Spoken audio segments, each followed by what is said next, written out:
In 2025, Roblox notifications are divided into two main sections: the notification stream for updates about games and activity, and the inbox for official messages and news. To check your general notifications in the notification stream, which includes updates from games you follow, friend requests, and social activity, you'll need to look for the bell icon. On a desktop, just click the bell icon in the top right corner of the Roblox homepage. On mobile, open the app and look for the bell icon at the top of your screen. If it's not visible there, you can usually find it on the Home tab.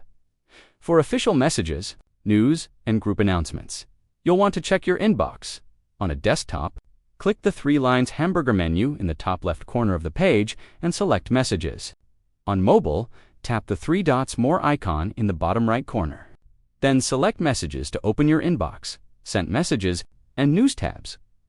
These two sections will help you stay up to date on all the latest happenings on Roblox, from in-game updates to official news.